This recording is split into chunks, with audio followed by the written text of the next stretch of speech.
All right, everybody, thank you so much for joining today. I'm really honored to have this panel of participants speaking on a topic that I think is very relevant right now, note sales. I get questions all the time from the industry as I speak to people wondering, are there going to be a slew of note sales coming down the road? When is that going to come? Which property types are going to be impacted the most? And I think this is probably the most relevant time possible for a conversation like this, and I think we have the best group of guests possible to speak to that topic. I'll quickly introduce everybody and ask them to say a word or two about themselves and what they do. We'll start on my screen on the bottom. We got Pat Arangio, Vice Chairman CBRE. Pleasure to have you, Pat. You want to tell everybody a little bit about yourself? Sure. Thanks for having me, Mike. Brandy, appreciate it. I'm Patrick Arangio. I run the National Loan Sale Advisory Group for CBRE nationally in North America. I've been at CBRE for 17 years, been selling loans for 20. This is not an adjunct for us. This is all we do all the time is loan sales on the secondary market. Really looking forward to talking to you today. Thanks, Pat. I will note Pat has done over 30 billion of dispositions of note sales over his career, so we'll have a lot to say, a lot of good stuff to say. We'll go up to Will Sledge, Senior Managing Director at JLL. Congrats on the move to JLL, Will, and thank you for joining us. Thanks, Mike. I appreciate it. And Brandy, especially only for you would I come out of hurricane conditions to sit on this fine panel. So I joined JLL in June of this year after 17 years at Mission Capital, where I traded $31 billion of distressed assets. Which is $1 billion more than Pat did. Excited to be here.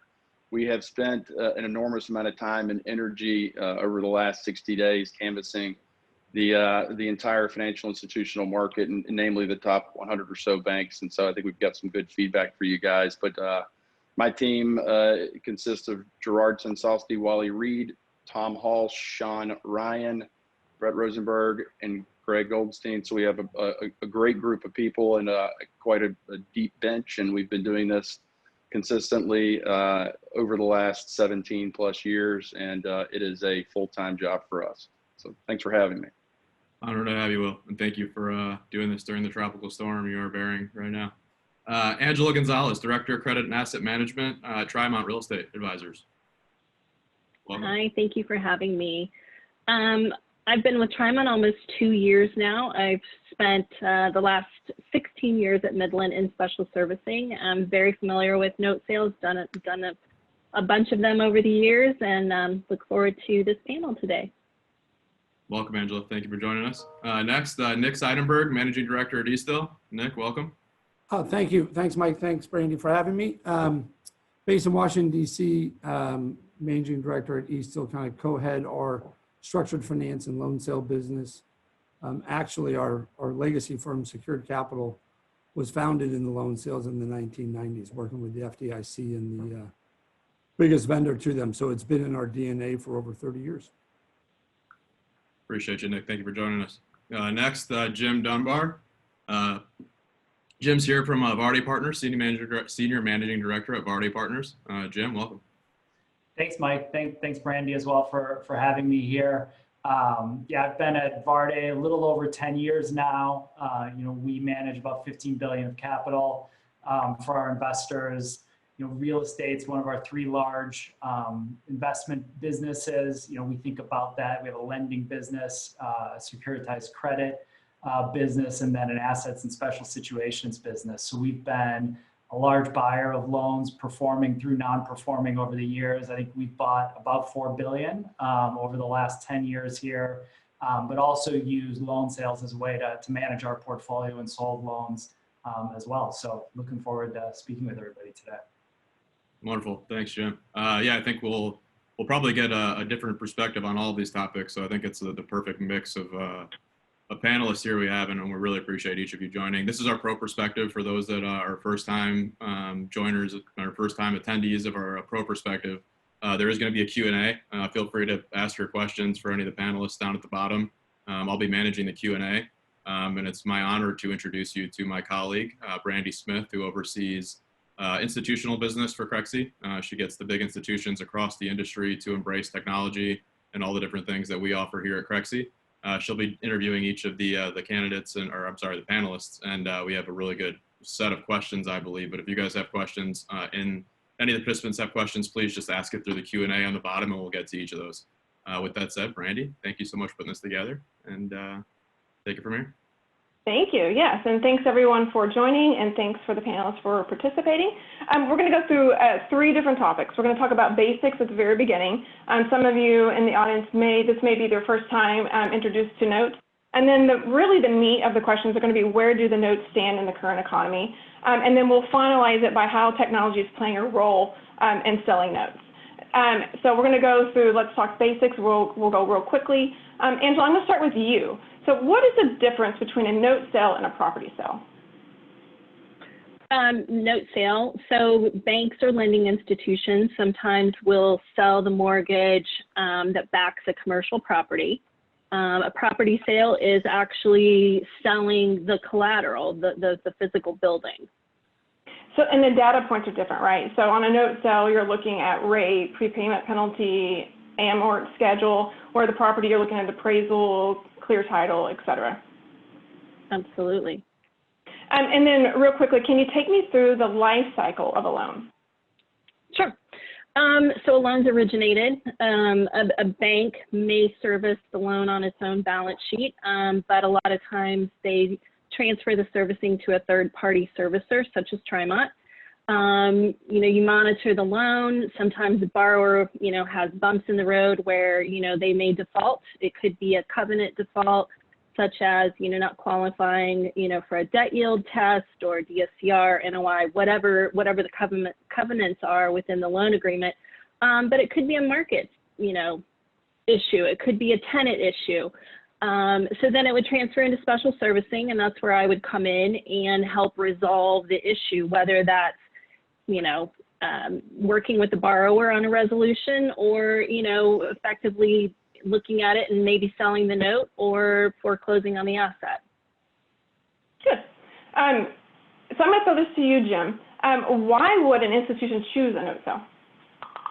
Yeah, there's really a variety of reasons, and depending on the type of institution, like banks may think about it differently than a firm like ours would. But some of the big reasons there are in times of uncertainty, when the value of that collateral or the costs that it might take and the resources that it might take to work out that loan, it may just be a better decision at that point to sell the loan, redeploy that capital into other business lines, and same point on the resources there as well.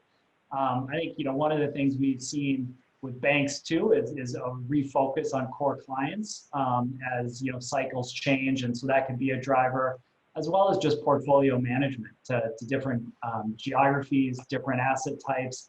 We've certainly used that as a tool, as I mentioned before, as we think about loan sales. It is a way to manage the portfolio effectively. Will, you have anything to add on that one?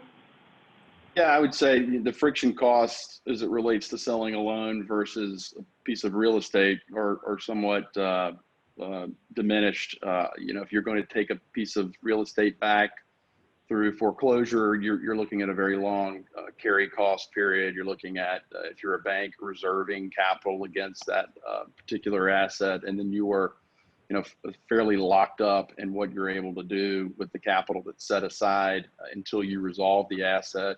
And there could be litigation, it could be bankruptcy risk, there could be headline risk. Banks may determine that it's better to be the one selling the loan to someone else, a third party that doesn't necessarily have the market, the market headline risk or reputational risk that the bank might have if they were to foreclose on a specific borrower. And you could also see certain instances where banks have been through the pain, and they remember very clearly just how bad and how long it took to resolve a lot of the assets in the GFC. And they may say, hey, it's something we've seen and not too long ago. We're prepared to move quickly, and we have adequate capital, if not more capital than we need. And so it makes more sense for us to try and, as Jim said, move the asset to some other third party and take the capital back and redeploy it into our core client set.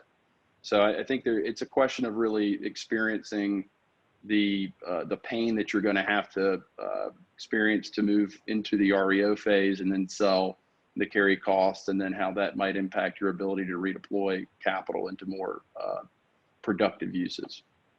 And just, I think a couple other points that we're seeing, a lot of times these institutions don't want to be on title, especially on operating businesses like hotels, especially in situations where you have union hotels. You can run into accretion issues if you own more than one union hotel and maybe a non-union hotel. And I think the other new thing that we're seeing is a lot of municipalities are raising transfer taxes. You know, for example, in DC, if you foreclose on an asset, it's a 5% transfer tax. So selling a note at 95 cents, you're coming out at the same number.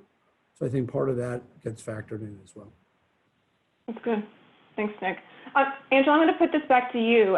Can you take me through how institutions determine the cost-benefit analysis of a note sale? Sure. I'm going to piggyback off of a lot of what has already been said, but this is where a net present value comes in. We run the calculation to determine, time and cost. There's a couple different scenarios that we run. It would be a note sale. What does that look like? And then we would also run something, in the lines of, if we foreclose, what is the time that it's going to take to get to title? And then what do we do when we take title? How long is it going to take to sell the asset? Are we selling it as is, or are we going to stabilize it and then sell it? So there's a lot of factors to take into consideration. There's advancing of P&I payments, possibly taxes and insurance, third-party reports, legal expenses, receivership fees, management fees. I mean, the list goes on and on. It just kind of depends on, what condition the asset it is in. So we run those scenarios and we can determine relatively what scenario looks better and what recoverability we're going to, achieve by going that route. I mean, obviously our big concern is to make sure that we're mitigating loss to, the trust and all the bondholders that are in there. So that's kind of where we shake out. Angela, you just, quickly, an audience question that I think is somewhat in line with what you were just talking about there, Angela. Asking your thoughts, and I think you maybe just answered it, but your thoughts or comments around selling pools of loans versus single loans. I think maybe what you just alluded to probably touches on that a little bit, but that was a question from the audience. Oh yeah, absolutely. I mean, it just, what are the cost benefits of it? What advancing mechanisms are out there? How much have we already advanced? And really what is the best scenario that we're going to follow to be able to recoup, as much as we can. We want to mitigate the loss. So all of that would be taken into consideration. And Pat, can you talk to additional motivations and maybe touch on allocation issues? Sure. So you might consider the nature of the loan you'd be selling and then profile of the seller as well when you answer the question. So depending on who the seller is, right? So banks have regulatory capital issues, insurance companies have ratings, private equity have promotes. There's a lot of different special servicers obviously have controlling class positions. So there's a lot of motivations that go into why you would consider moving a loan versus holding it or taking it back. And then also you might think about if it's a performing conforming loan that you can trade at a premium or a par versus a sub and non-performing loan, which might ostensibly be a discount. So I think part of the nature of why has a lot to do with what actually you're considering.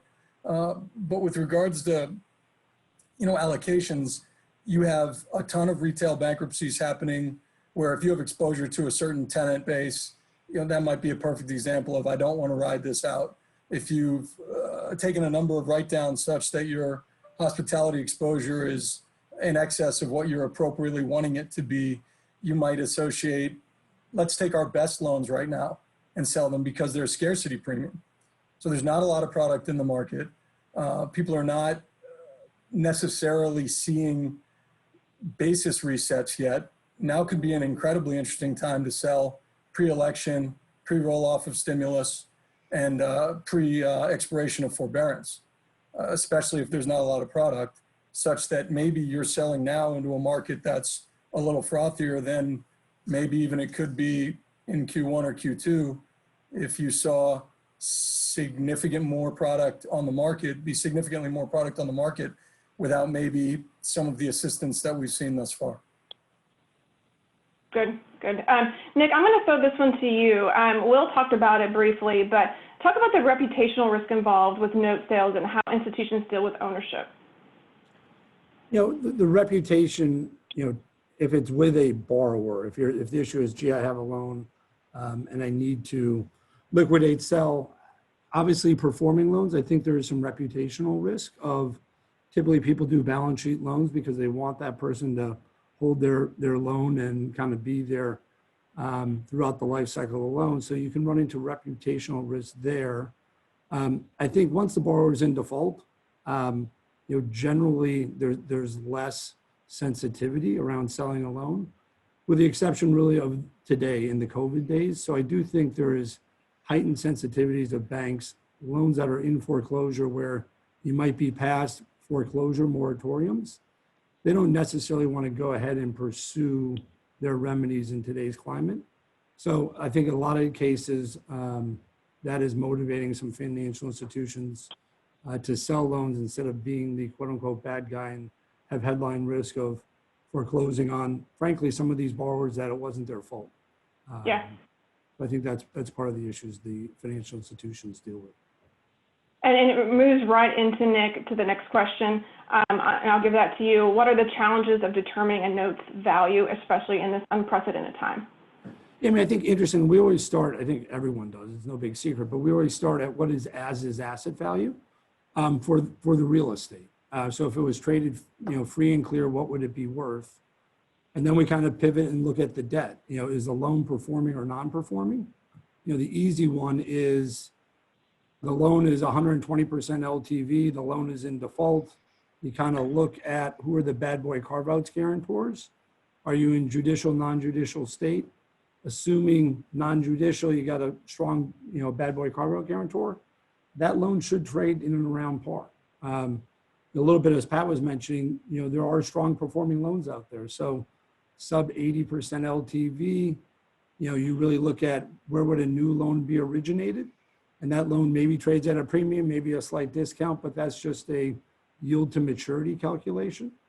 I think the tough one, and I know where Jim spent a lot of his time, is kind of those tweener deals where maybe you're 85 to 105% of value. The borrower is keeping it current from now, but it could go into default. You kind of don't fall in a clear bucket. Your lenders that want yield to maturity look at that and say, gee, too much risk. I don't want to have a defaulted loan.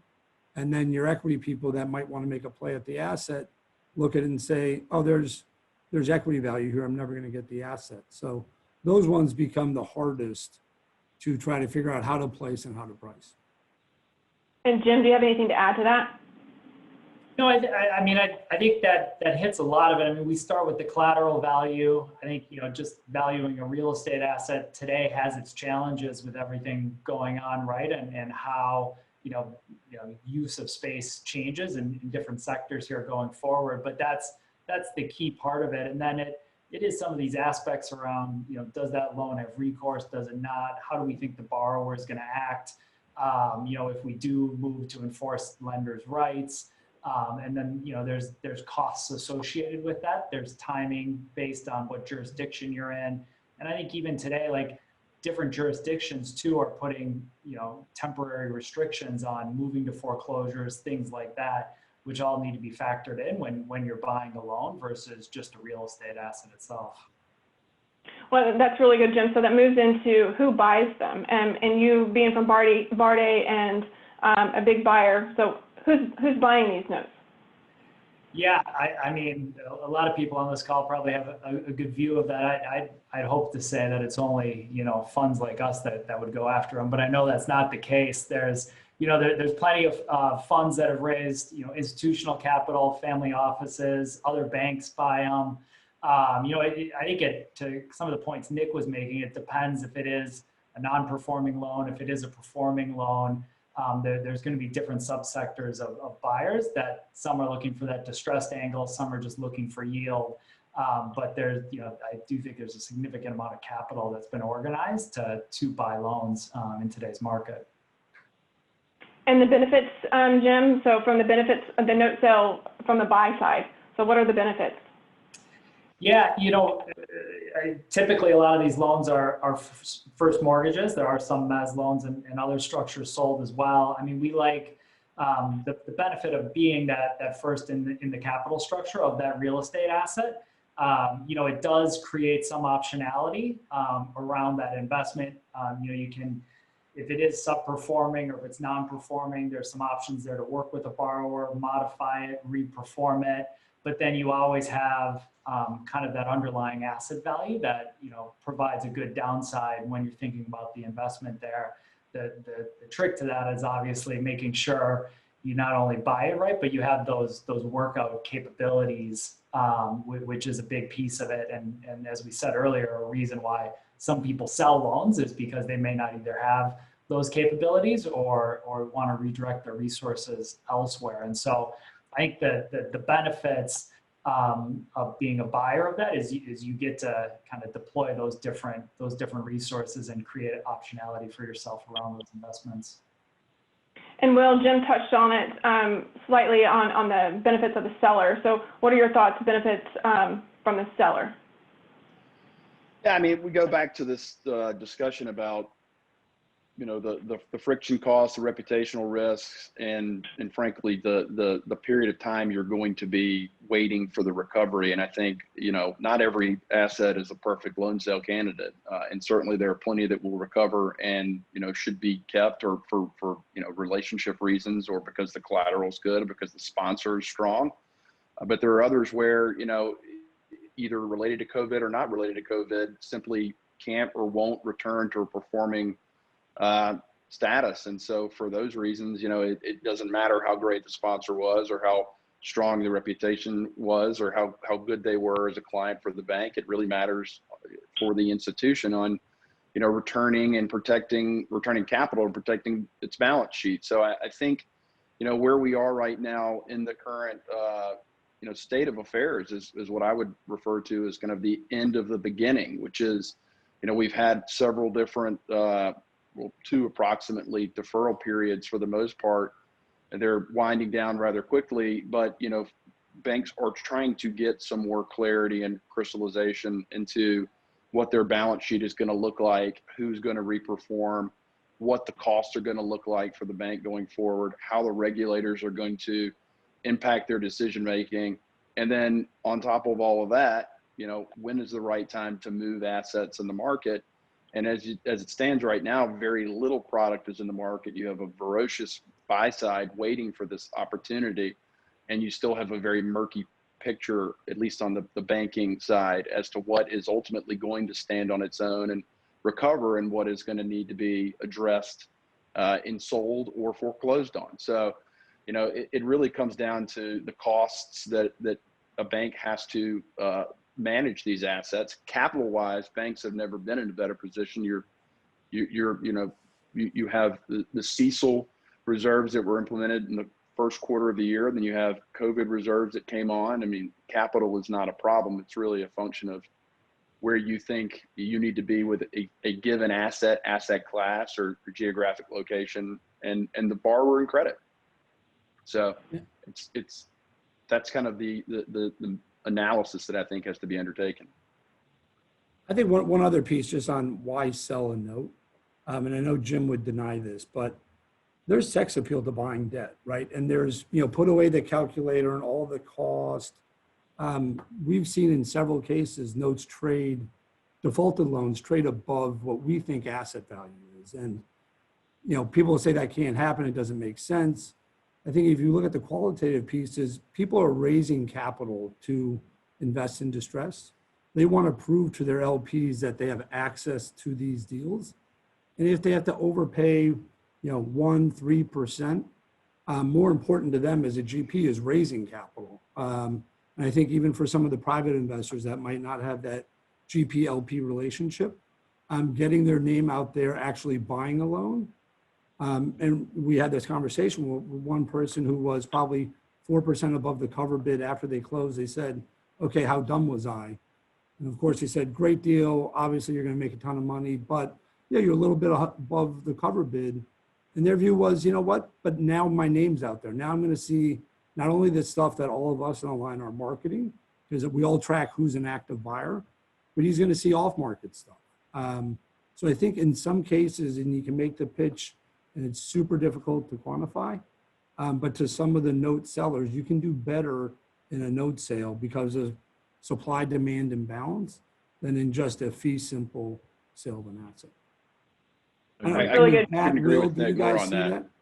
Absolutely. I mean, you're mirroring a call I had yesterday with an institutional buyer who just set up a new platform, and the statement to me was, if I have to overpay to get my name on the board, you know, I'm fine with that. And that's a function of where we are in the cycle, which is to say, you know, not a lot of product out there, and so there's just a demand to get your name on the board. When that Q1, Q2, Q3 rolls around next year, you'll see some of that retrenched, because I think you'll start to see some of those appetites satiated a little bit. But in the meantime, I think everybody's wondering if they missed the party, and they don't realize that the party hasn't started yet. And Pat, I see you nodding. Do you have anything to add to that? Yeah, I think, you know, there's the branding aspect of it. There's the putting money aspect of it that Will and Nick hit perfectly.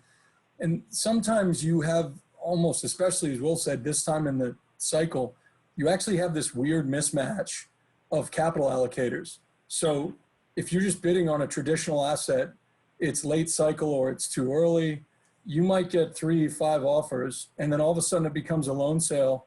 You have just buckets of capital that have been raised to opportunistically invest. They've seen nothing.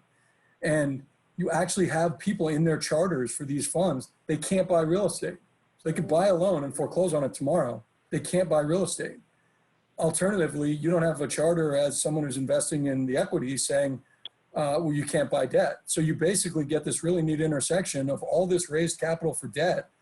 And then if you're smartly and thoughtfully tapping your local product type experts, you can actually bring in local and regional, really smart capital who would ordinarily bid on the real estate. It's almost like you get two separate types of capital all running at the same deal. And if you've done it the right way and the market is timed correctly, you can arguably significantly enhance your number of bidders. It's a really cool dynamic. It doesn't exist all the time, but when it happens, I mean, it really happens. And you'll be sitting there watching, you just like, even your local professionals will say, we never would have put it there, never. And all of a sudden, you know what I mean? You get a loan buyer who just says, I'm not losing this thing.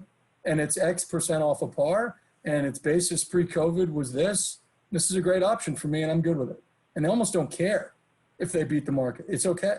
So it's not always that way, but it's like we're salivating at this. This is really exciting.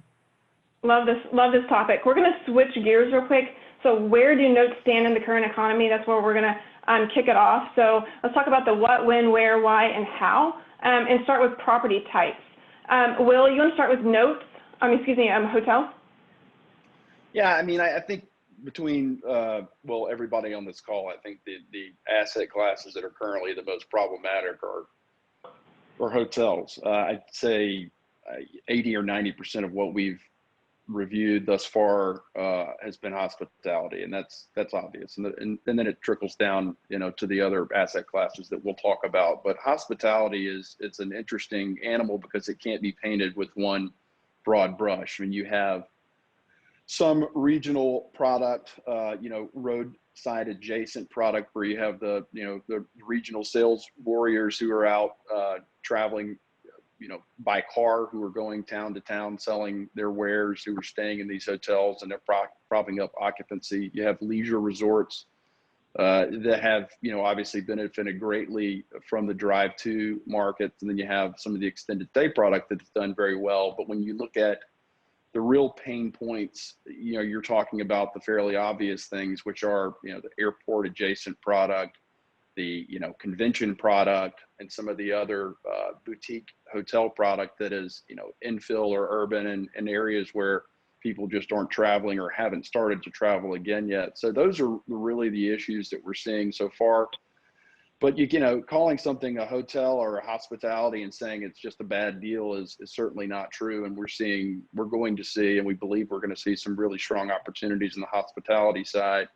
And we're going to see some recovery in that hospitality side, you know, in certain areas, you know, in the South, probably Southeast, Southwest, Midwest, that you might not have expected, but, you know, where markets are actually doing quite well. So, I mean, we look at hospitality and some of it's very challenging, but some of it's extremely interesting. And I think, you know, you're starting to see some banks deciding that they've got overweight in hospitality and they want to sell the product. And I think from the buy side, they need to be able to look at each deal as a standalone and figure out, hey, is this something that's going to recover, you know, more quickly than we think it is? And if so, you know, you should be chasing it, because the opportunities are not going to be in the industrial, you know, self-storage and class A multifamily product. If you're going after that, you're following, you know, the rest of the market right into the lowest cap rate space you can get to. So we think some of the more challenged product type, you know, should be looked at a little bit more aggressively by the buy side, and there should be a view on maybe going after that, whereas the other lemmings of the market are going to go after the more, you know, stabilized product that hasn't had such an impact. So that we have a question from the audience that's kind of on that note, Brandy. Sorry to jump in quickly, but Will, you touched on it a little bit. It seems like some stuff's starting to cycle through, but and I know you don't have a crystal ball, nobody does. The question, however, is when do you think you'll see a majority of these hotel non-performing loans start to hit the market?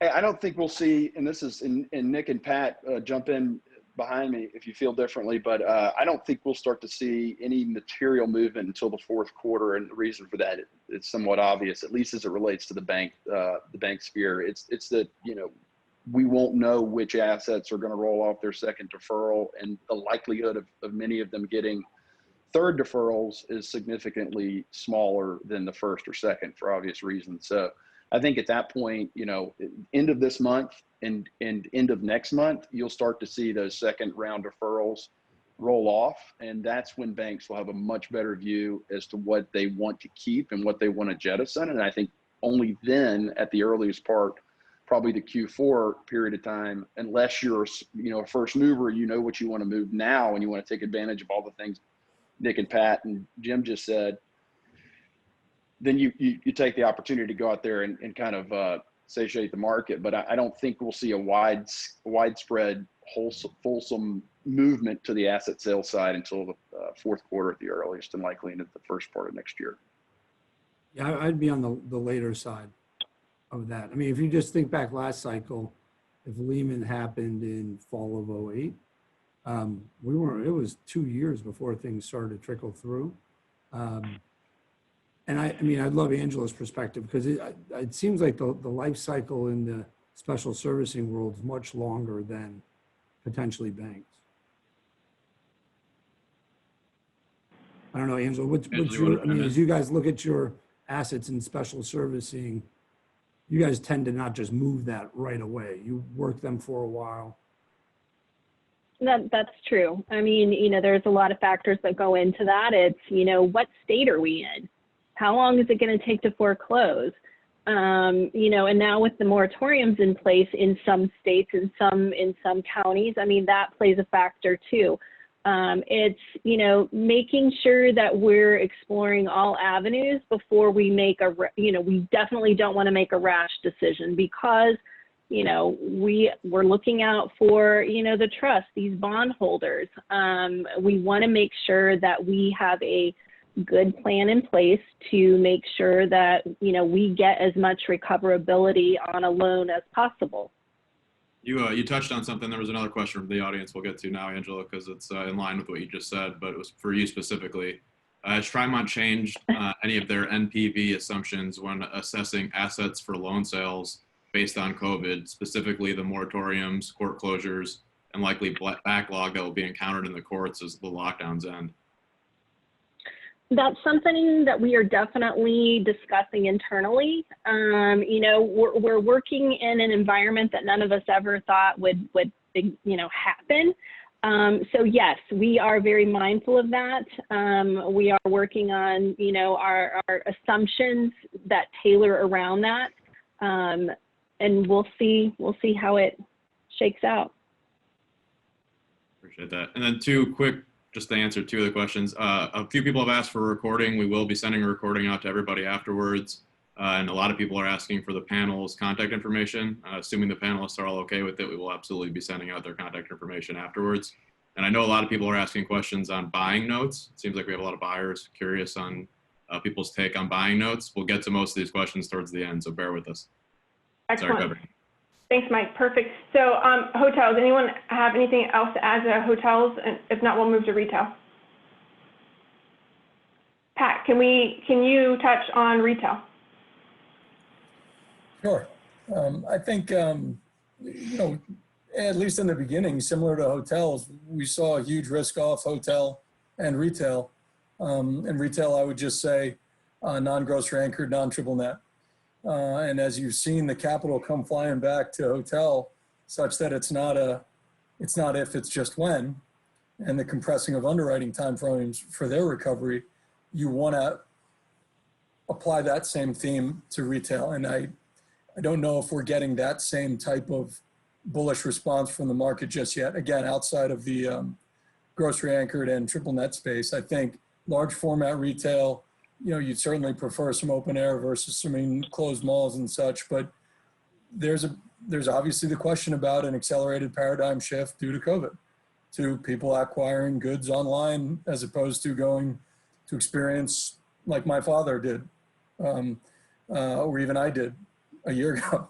So I think we're very focused on finding that same group of hotel investors who said, look, this is overblown and I can tolerate 3 years or 2 years or 5 years, depending on my basis. And I'm going to option this real estate because it is going to be extraordinarily valuable again. And we're finding pockets of people who want to opportunistically run at certain types of retail. And there's very interesting theses around all of them, but they're micro theses, such that there's not people right now that are just saying, this is crazy, we're going to get back, I'm all for it. You have to be super scalpel versus axe on this one. And I am totally in agreement with Will.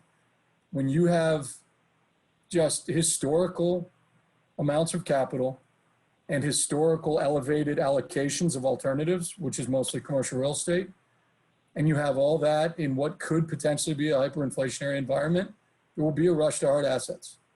And if you can't get yield anywhere and you can pay a 4 cap or a 5 cap for two types of products, real estate, or you can find and establish a thesis around retail that can potentially get you mid to high teens, 20s, you'll watch.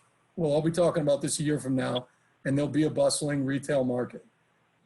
So we're underwriting loads. So we were initially just like Will, 80%, 50, 70% hotels. And with the exception of one portfolio, I think 85% of what we've gotten in the last 3 weeks has been retail. Retail BOVs, regional malls, large format, especially in light of all the bankruptcies. So can you stave off co-tenancy triggers by sending the loan right now while people are still in occupancy? Can you potentially get ahead of someone opportunistically tying up their anchor so instead they can sit and greenmail you for a while? There's a lot of different reasons to be in front of retail now that I think are a lot different than any of the other product types that we're talking about right now. So long story short, I think we're going to see a significant amount of it. I don't think we've seen really any of it outside of the regional mall space, but outside of grocery anchored and triple net, I suspect leverage is swung to the tenant and landlords are feeling that. And if I'm a lender and I don't love owning real estate, I might think long and hard about reducing retail exposure in certain subsectors. And Nick, I see you nodding as well. Do you have anything to add on the retail? Yeah, I mean, I think the one piece, and I think Pat alluded to it, is on the buy side. I think there's a lot of opportunities on the sell side. I think, you know, there has to be a direct thesis in play with a specific asset. You know, we were selling some retail in Manhattan, some high street retail. It was interesting. We had a super strong field, and it's, you know, a deal, you know, less than 100 million, more than, call it 25 million. Very deep bidder field. No institutions, all super high net worth, in some cases, you know, hedge funds, et cetera, but no kind of typical core real estate investor, or even for that matter, an opportunity fund that invests in retail. So it is finding the needle in the haystack in the buyer side, I think, on those deals. That's really good. So Jim, let me ask you from the buy side, hotels, retail, what are you looking at? What are you seeing on those two property types? Yeah, I mean, they're the two that have obviously been hit the hardest here, right? There's been a big cash flow disruption at both of them, which is, I think, different than some of the other sectors that we might talk about here a little bit later. But, I think we think about the two very differently. I think we have kind of the view that people will travel again. It's really a question around when and how does that come back online. The big question is, when do people get on a plane to do things like this again, not non-virtually for conventions or just general work travel. But I think we feel better about hotels having value again. Retail for us, though, it's a tough one. Just a lot of the points that Pat was making there, I think there's more of a structural shift in retail, and COVID's accelerated that. You've seen a spike in bankruptcies amongst a lot of tenants there. And even, you even look at neighborhood centers and what the lockdowns across the country did, giving people a reason to use Instacart or some of these other grocery delivery services that they probably wouldn't have right away. It's brought forward just kind of more e-commerce. So, I think retail has a lot of challenges in front of it. There'll be opportunities that come out of it, but there's still, I think, to be defined, to Pat's point. Good to know. So as we're going, Brandy, there's one more thing I would add that I think is probably, I'm sure everybody's thinking about it, just didn't get a chance to get it out yet. We always say two things: underwrite the collateral first, and then figure out the structure later. And the second thing is always follow the financing. So we just talked about hotels. We just talked about retail. I'll show you a deal that's tough to underwrite. The good chance is it's really hard for the buyer to finance it. So whether it's us working with our finance professionals, Nick doing what he does, with his team, Will and his team, same comment. And certainly if you call Jim, and ask him just for a litmus test, it's just a lot different when you're looking at a deal and you're trying to underwrite it unlevered, or you're trying to underwrite it with an acquisition, delay 12 months for recovery, and then institute 50% advance at L700, right? That's a way different analysis than buy it with financing and then run and gun. So sometimes it's liquidity, but I'm not necessarily sure there's going to be a liquidity issue with any deal in this market, because I just cannot believe how much liquidity there is. So the next question is just going to be, is your analysis unlevered or is your analysis levered? And I think at least for the near term, and less so with hotel and more so with retail, unless you have some really interesting story, you're probably going to have to do at least some type of stepped analysis in an unlevered portion of your carry. And that just changes the dynamic, right? It's just a different underwrite in total. So that, sometimes it's easy to just oversimplify and say retail bad, multifamily good. And I don't know that that's necessarily the case, especially when you get granular. But you certainly should be able to finance your investment. And if you can't, then likely your matrix is going to change. And so I think in all these product types, overlaying the availability or lack thereof of financing is probably paramount. I'm sure all the buyers on this call are feeling it. Thank you. So I'm monitoring the time. We've got about 15 minutes. So I want to quickly go through the rest of the property types so we don't miss it, and then into technology, and have a few minutes for the Q&A. So urban office, multifamily, Will, your thoughts on those two property types? Yeah, I mean, there's a lot of noise around urban office and work from home, and will people, return to the office? Long term, our view is that people absolutely will. That corporations are going to want to see their people again. I mean, obviously not put them in harm's way, but we do believe that once the movement is made, and I know there have been some hiccups where it's been tried already to get employees back to the office, the employees for the most part will return. And once you see a fairly large corporation or someone with good reputation start to push their employees back, you'll start to see the others kind of lockstep and follow. Now, that doesn't mean you won't start to see, a retrenchment in how much office product corporations need, and then you'll see some pain down the road with office. But we all to remember that office leases are the longest term leases typically. And so, whether or not you as a tenant wish to move out of your office building is not the concern of your landlord. It's the term that you have left on your lease. And there's really only one way to get out of that, and that's bankruptcy. So office product is, I guess, a little bit to be determined, because if you have a nice long-term rent roll, then you're not, under the gun today, like say a hotel where your lease resets on a day-to-day basis. Multifamily, I think the biggest concern we've seen is probably in the B and C stuff, where most of those tenants are gig workers, restaurant workers, those that may or may not get continued stimulus from the government, and who may, be forced into, default situation. Obviously, there is a moratorium on rental properties for a certain subset of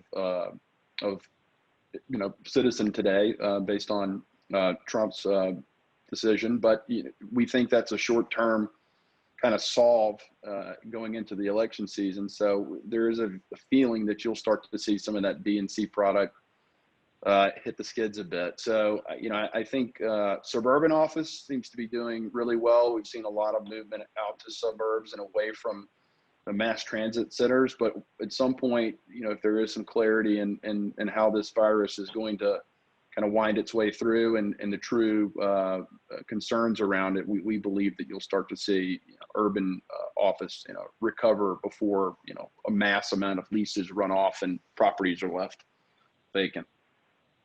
And Nick, I'm sorry. Nick, what about Nick and Pat say? Nick, Pat, any thoughts on urban office multifamily?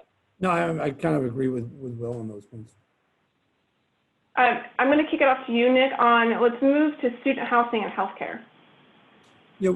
On the student housing side, we've actually seen, it depends on the university, but because of, and I think this is short and potentially long-term, probably much better occupancies than we would have expected.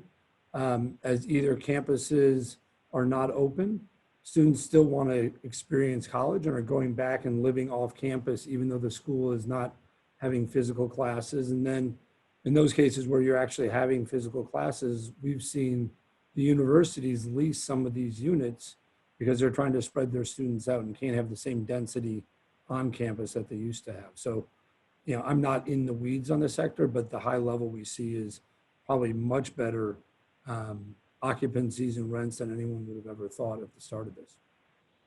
Interesting. Pat, Will, any thoughts? Well, I would say it's case by case, and we've certainly seen a lot of student housing overbuilding, and even before COVID, we were starting to see some pressure in that asset class, just by virtue of the fact that a lot of non-institutional, non-long history of building that product in the right locations, kind of coming into the space, maybe because multifamily was too hot. So we saw that occurring earlier on, and now we have seen, I don't get to see all the good student housing stuff, but we've seen a lot of the bad stuff, and it's usually in certain markets where, for obvious reasons, school is now online, and students aren't forced back to the actual locations, and so people are working from totally remote areas. But what we've seen is typically just been a product of overbuilding at the early onset, and then now not being allowed back to campus. So it's definitely not a bigger asset class that we're seeing, at least thus far. That's good.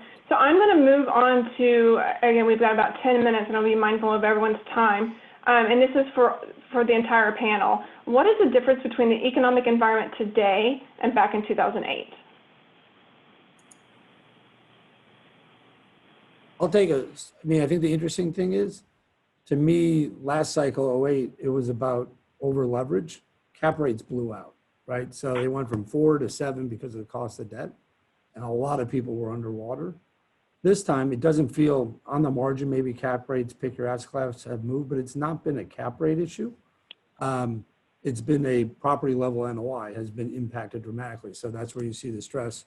Obviously, hotel, retail, to some lesser extent, office, with tenants not paying. But it's just, it seems completely different in that sense. And there's a ton of capital, both, you know, debt and equity capital available. It felt last time that there wasn't that much capital sitting there waiting to invest. Thanks, And Nick. Sorry, And go as I ahead. say, like our equity market's up 20%, right? Last time we were all hiding from all the losses. I might add, one, he nailed it with liquidity. We keep saying on some of these other panels, 9/11, it was news and weather for 3 to 6 months in the loan sale space. And you say 12 months after GFC, but Nick is right. We were 18 to 24 months to make a market and to get people really wanting to do deals. We were March 6th, starting to work from home March 13th, and we had to make literally a rule in our group that you couldn't take X number of buyer calls during your day because you could spend 100% of your day taking inbounds from buyers because there was just that much people ready to reach out and invest in our space.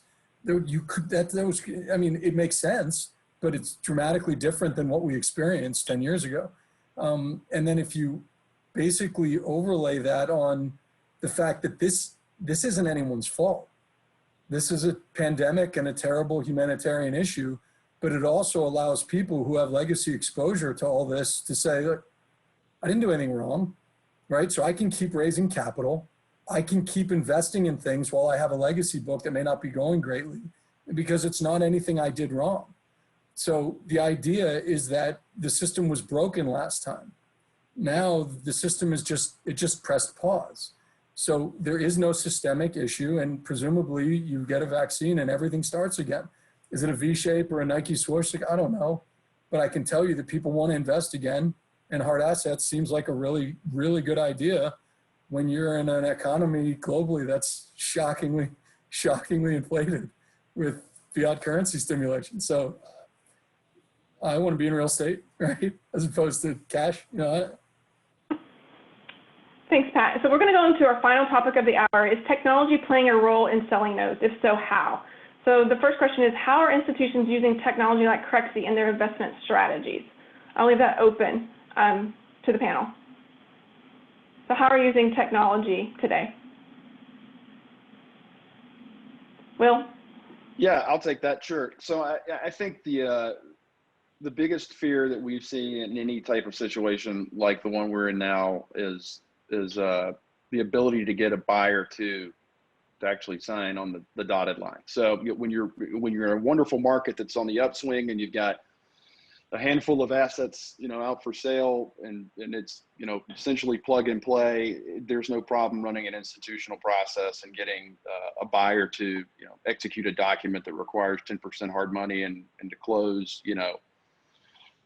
within 30 days or with some DD period. But today, I think what we're using technology for is the ability to reach out to, a wide scale of the market, provide due diligence materials that are, readily available from any place in the world, have them conduct their DD remotely and do that knowing full well that at the end of the auction process, they're going to be forced to sign a document and post up to 10% of hard money deposit, which we know they won't walk away from, and they'll be willing to close on the timeline that we provide them with a contract that we've provided them without markups. And that to a seller is a very, very comforting feeling, especially when you don't know which way the wind blows any given day, whether you're going to see good news or bad news and the stock market's up or down. I mean, if you're out and you're looking to sell an asset, the ability to do that and get really good, fundamental information back from a platform like Crexi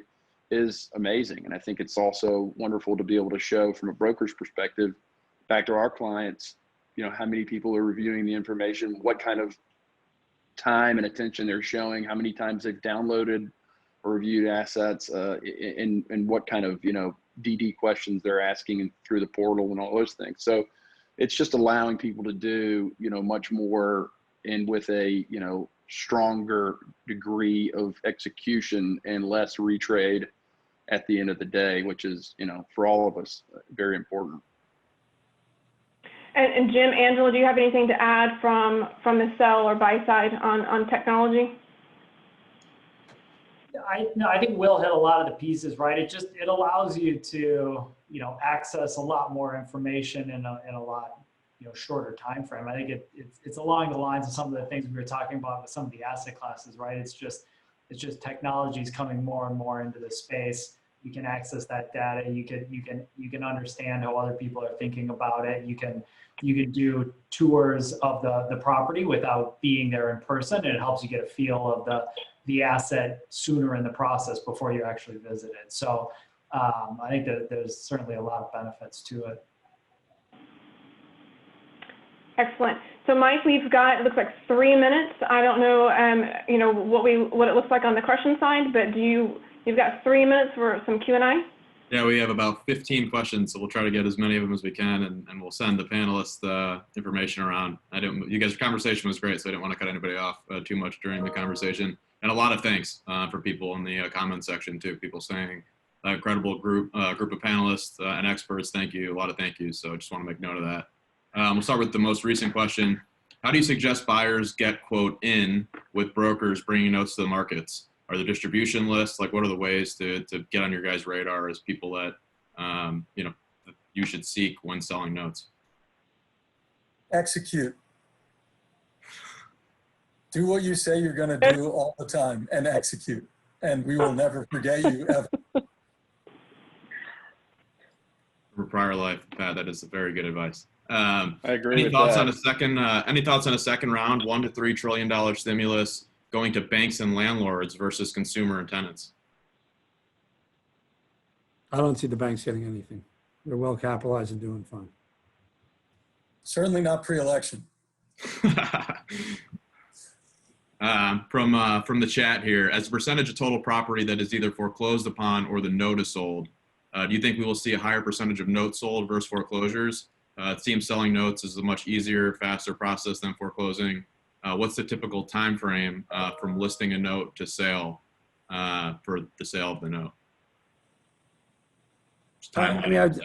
All note sales, a lot of note sales end up in foreclosure, so you're gonna have a lot more foreclosures, though the path of title might have changed before the foreclosure. And then, so that's, I guess, what was the other leg of that? That was really just the timeline on a note sale. I mean, Pat and Will, you can get up and down from when it launches to the market. You're in the market 2 weeks to take bids, take a best and final in a week. You go hard week to 10 days later, close in another 2 weeks. So you're 6-8 weeks, soup to nuts. Yeah, I agree. 50 to 60 days from launch to close. It can be very quick. A good broker friend of mine will do one quick Crexi plug. Took a deal to market, a note to market on Crexi a year ago, and sold it to close 35 days from day it hit the market to close. Another question, or a lot more questions are coming in. In 2008, most of the opportunity was in pools of residential NPLs, and we kept waiting for the commercial shoe to drop, but it never did. What is different this time around? And you guys touched on this a little bit already, so maybe just a quick answer from one of the panelists. I think the commercial shoe dropped pretty hard from what I can tell. And it was still dropping until probably January or February of this year. So we were closing out 2007 legacy CMBS 1.0 deals through this year. So I don't think that the commercial space ever didn't drop. I think it was quite robust. Do we have time for a couple more? Or we can ask people to take these offline with our panelists afterwards, Brandy. Yeah, I think let's go over just a few minutes. It looks like there's a lot of questions. Jim, did you have anything to add to that one? Do you have a response to that last question? No, I agree with Will.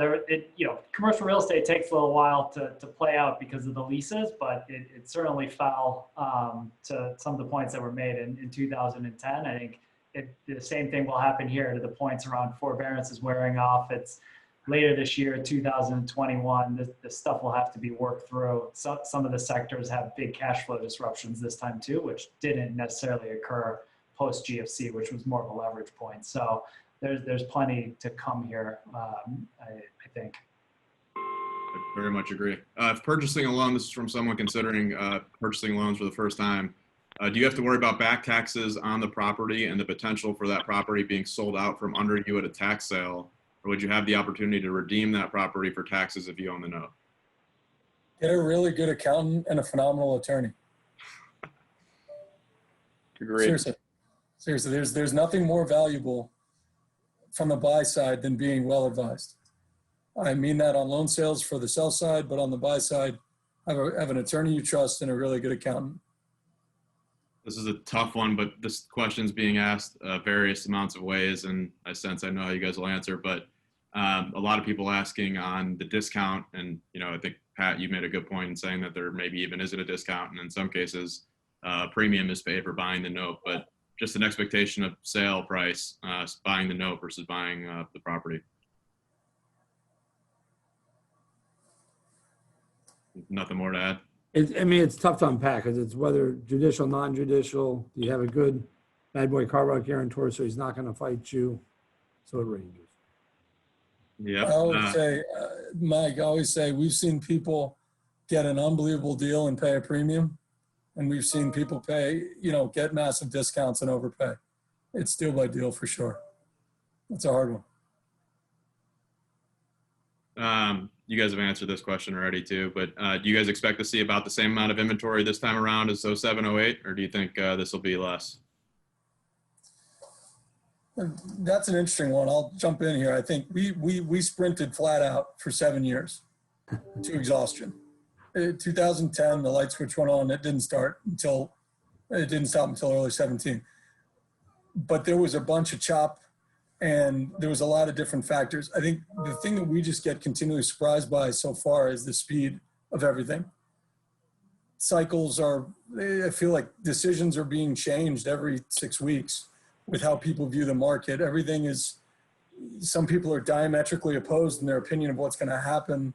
And there's a really, really unbelievable lack of certainty. Everybody feels like they're one article away from changing their business thesis.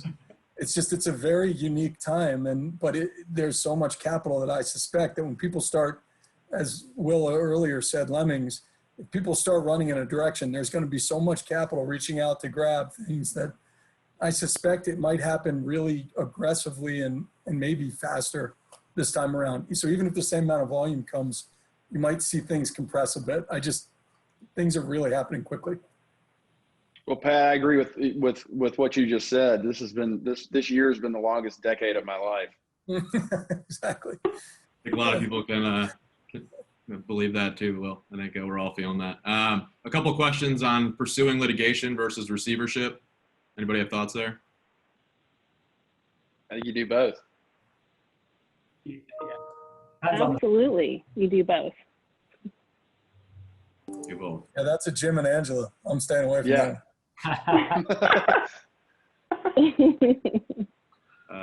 No, I think you do both. Absolutely. Awesome. A lot of these, I think, are more questions. I would suggest they reach out to either Nick or Will or Patrick, whoever they like the best on this panel, and ask directly.